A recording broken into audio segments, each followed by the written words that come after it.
এই বছৰতে জুবিন গাৰ্গৰ অৱঘাত মৃত্যু ঘটিব বুলি ৫০০ বছৰ পূৰ্বেই ভৱিষ্যতবাণী কৰিছিল ছিমছন প্ৰেডিক্সে।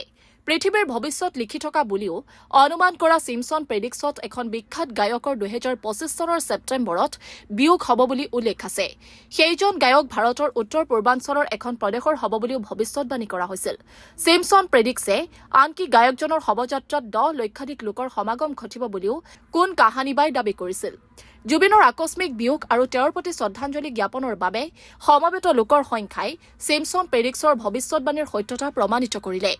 ছিমছন প্ৰেডিক্সত যেনেদৰে লিখা আছিল তেনেকৈ আকস্মিকভাৱে মৃত্যু ঘটিব অসমৰ প্ৰাণৰ শিল্পী জুবিন গাৰ্গৰ। বিশ্বৰ লক্ষাধিক জনতাই অখণ্ডনীয় হিচাপেই বিশ্বাস কৰা ছিমছন প্ৰেডিক্সত যেনেদৰে বৰ্ণনা কৰা হৈছিল সেইদৰে জুবিনৰ অপমৃত্যু হ'ল। ছিমছন প্ৰেডিক্সে সেই বিখ্যাত শিল্পীজনে সাগৰত হোৱা দুৰ্ঘটনাত প্ৰাণ হেৰুৱাব বুলিও উল্লেখ কৰিছিল। ৫০০ বছৰ পূৰ্বেই কৰা ভৱিষ্যতবাণী অনুসৰি বিখ্যাত গায়কজনে দুৰ্ঘটনাৰ পূৰ্বেই সুৰাপান কৰাটো আছিল নিশ্চিত। তেওঁ বিদেশ ভ্ৰমণৰ সময়ত প্ৰাণ হেৰুৱাব বুলিও ছিমছন প্ৰেডিক্সত সবিস্তাৰে বৰ্ণনা কৰা আছে। ছিমছন প্ৰেডিক্সে যেনেদৰে ব্যাখ্যা কৰিছে তেনেকৈ জুবিন গাৰ্গে প্ৰাণ হেৰুৱালে। গ্ৰন্থখনত উল্লেখ কৰা অনুসৰি গায়কজনৰ মৃত্যু ৰহস্যঘন হৈ পৰিব। তেনেকৈ জুবিন গাৰ্গৰ বিয়োগৰ ৰহস্য এই পৰ্যন্ত ভেদ কৰিব পৰা নাই অসমৰ তদন্তকাৰীয়ে। তেওঁৰ মৃত্যু এতিয়ালৈকে সাঁথৰি হৈ আছে। সেইজন শিল্পীৰ বিয়োগত ১০ লক্ষাধিক লোক সমবেত হ'ব বুলিও ছিমছন প্ৰেডিক্সত উল্লেখ আছে। অজ্ঞাত লেখকে ৰচনা কৰা গ্ৰন্থখনৰ বিৱৰণ অনুসৰি জুবিনৰ প্ৰতি ১৭ লক্ষাধিক লোকে শ্ৰদ্ধাঞ্জলি নিবেদন কৰিলে।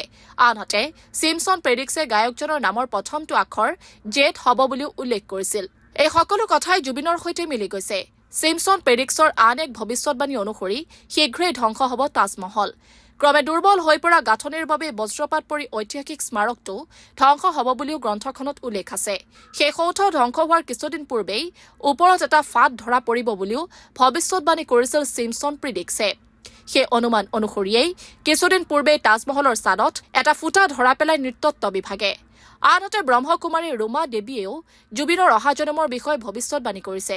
তেওঁ প্ৰকাশ কৰা মতে অহা বছৰ ১৬ এপ্ৰিলৰ পৰা ১৬ মেৰ ভিতৰত এটা চহকী পৰিয়ালত জুবিনে জন্মগ্ৰহণ কৰিব।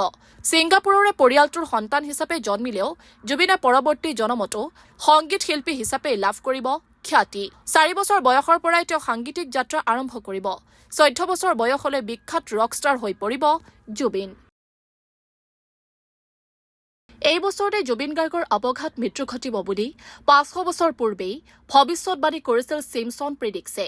পৃথিৱীৰ ভৱিষ্যত লিখি থকা বুলিও অনুমান কৰা ছিমছন প্ৰেডিক্সত এখন বিখ্যাত গায়কৰ ২০২৫ চনৰ ছেপ্টেম্বৰত বিয়োগ হ'ব বুলি উল্লেখ আছে। সেইজন গায়ক ভাৰতৰ উত্তৰ পূৰ্বাঞ্চলৰ এখন প্ৰদেশৰ হ'ব বুলিও ভৱিষ্যতবাণী কৰা হৈছিল। ছিমছন প্ৰেডিক্সে আনকি গায়কজনৰ শৱযাত্ৰাত ১০ লক্ষাধিক লোকৰ সমাগম ঘটিব বুলিও কোন কাহানিবাই দাবী কৰিছিল। জুবিনৰ আকস্মিক বিয়োগ আৰু তেওঁৰ প্ৰতি শ্ৰদ্ধাঞ্জলি জ্ঞাপনৰ বাবে সমবেত লোকৰ সংখ্যাই ছিমছন প্ৰেডিক্সৰ ভৱিষ্যতবাণীৰ সত্যতা প্ৰমাণিত কৰিলে। ছিমছন প্ৰেডিক্সত যেনেদৰে লিখা আছিল তেনেকৈ আকস্মিকভাৱে মৃত্যু ঘটিব অসমৰ প্ৰাণৰ শিল্পী জুবিন গাৰ্গৰ। বিশ্বৰ লক্ষাধিক জনতাই অখণ্ডনীয় হিচাপেই বিশ্বাস কৰা ছিমছন প্ৰেডিক্সত যেনেদৰে বৰ্ণনা কৰা হৈছিল সেইদৰে জুবিনৰ অপমৃত্যু হ'ল। ছিমছন প্ৰেডিক্সে সেই বিখ্যাত শিল্পীজনে সাগৰত হোৱা দুৰ্ঘটনাত প্ৰাণ হেৰুৱাব বুলিও উল্লেখ কৰিছিল।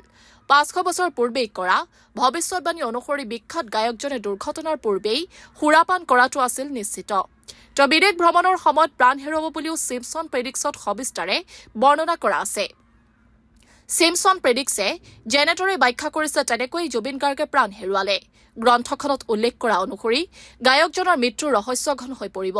তেনেকৈ জুবিন গাৰ্গৰ বিয়োগৰ ৰহস্য এই পৰ্যন্ত ভেদ কৰিব পৰা নাই অসমৰ তদন্তকাৰীয়ে। তেওঁৰ মৃত্যু এতিয়ালৈকে সাঁথৰি হৈ আছে। সেইজন শিল্পীৰ বিয়োগত ১০ লক্ষাধিক লোক সমবেত হ'ব বুলিও ছিমছন প্ৰেডিক্সত উল্লেখ আছে।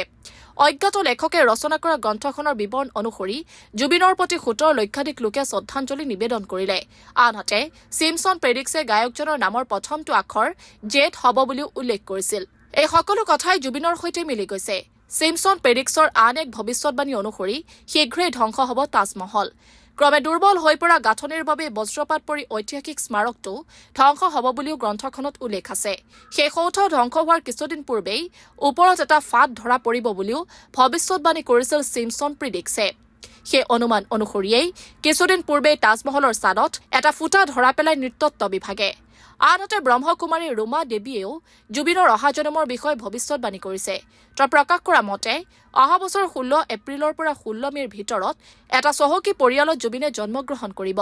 ছিংগাপুৰৰে পৰিয়ালটোৰ সন্তান হিচাপে জন্মিলেও জুবিনে পৰৱৰ্তী জনমতো সংগীত শিল্পী হিচাপে লাভ কৰিব খ্যাতি। 4 বছৰ বয়সৰ পৰাই তেওঁ সাংগীতিক যাত্ৰা আৰম্ভ কৰিব। 14 বছৰ বয়স হলে বিখ্যাত ৰকষ্টাৰ হৈ পৰিব জুবিন।